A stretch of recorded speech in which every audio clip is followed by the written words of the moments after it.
গণ আন্দোলনের মুখে ক্ষমতা হারানোর প্রায় ৬ মাস পর অন্তর্বর্তী সরকারের বিরুদ্ধে বড় ধরনের রাজনৈতিক কর্মসূচি ঘোষণা করেছে পতিত আওয়ামী লীগ। ডক্টর মোহাম্মদ ইউনূসের নেতৃত্বাধীন সরকারের পদত্যাগের দাবিতে আগামী ১৬ ও ১৮ ফেব্রুয়ারি হরতাল ও অবরোধের ডাক দিয়েছে দলটি। নিজেদের দাবির পক্ষে জনসমর্থন আদায়ে ১ ফেব্রুয়ারি থেকে পরবর্তী ২ সপ্তাহ সারা দেশে লিফলেট বিতরণ ও বিক্ষোভ সমাবেশ পালনেরও ঘোষণা দেওয়া হয়েছে।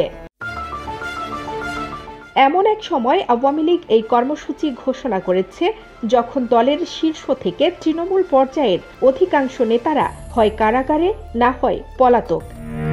এমনকি দলটির সভাপতি ও ক্ষমতাচ্যুত সাবেক প্রধানমন্ত্রী শেখ হাসিনাও ভারতে অবস্থান করছেন। গত ৫ই আগস্টের পর হামলা মামলার ভয়ে ঘরছাড়া কর্মীরাও সবাই এলাকায় ফিরতে পারেননি। অল্প যে কয়েকজন ফিরেছেন তারাও প্রকাশ্যে আসতে চাচ্ছেন না।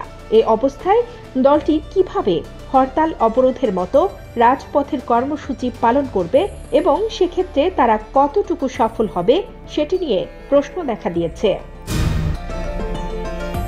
আওয়ামী লীগ হরতাল অবরোধ পালনের চেষ্টা করলে সেটি প্রতিহত করা হবে বলে জানিয়েছে বৈষম্য বিরোধী ছাত্র আন্দোলনের নেতারা। এর আগে নূর হোসেন দিবস উপলক্ষে গত ১০ই নভেম্বর দলীয় কর্মসূচি ঘোষণা করেও শেষ পর্যন্ত রাস্তায় নামতে পারেনি আওয়ামী লীগ। পাল্টা কর্মসূচি দিয়ে সেদিন মাঠ দখলে রেখেছিল বিএনপি, জামায়াত এবং বৈষম্য বিরোধী ছাত্র আন্দোলনের নেতাকর্মীরা। শেখ হাসিনা সরকার পতনের পর সাংগঠনিকভাবে রীতিমতো বিপর্যস্ত হয়ে পড়েছিল আওয়ামী লীগ। শীর্ষ নেতাদের একটি অংশ জেলে, বাকিরা পলাতক। এ অবস্থায় নেতৃত্ব শূন্যতায় চরম দিশেহারা তৃণমূলের নেতাকর্মীরাও বাড়িঘর ছেড়ে আত্মগোপনে চলে যান। কিন্তু গত কয়েক মাসে সেই বিপর্যয় কাটিয়ে আবারও ঘুরে দাঁড়ানোর চেষ্টা করছে দলটি। দেশে বিদেশে আত্মগোপনে থাকা নেতাকর্মীদের মধ্যে ইতোমধ্যেই যোগাযোগের একটি নেটওয়ার্ক তৈরি হয়েছে। তৃণমূলেও কেউ কেউ এলাকায়ও ফিরতে শুরু করেছেন। দ্রব্যমূল্য, আইন শৃঙ্খলা সহ বিভিন্ন ইস্যুতে অন্তর্বর্তী সরকারের প্রতি সাধারণ মানুষের এক ধরনের হতাশা ও অসন্তোষ দেখা যাচ্ছে বলে মনে করছে দলটি। ফলে ঘুরে দাঁড়ানোর জন্য এই সুযোগকে কাজে লাগাতে চাচ্ছে আওয়ামী লীগ।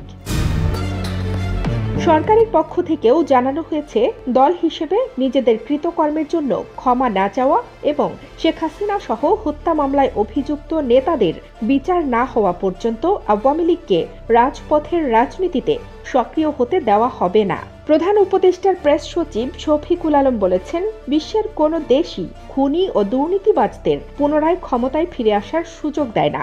সরকারও দেশের জনগণের ইচ্ছার প্রতিনিধিত্ব করে এবং হত্যাকারীদের নেতৃত্বে যে কোনো প্রতিবাদকে জনগণ প্রত্যাখ্যান করবে।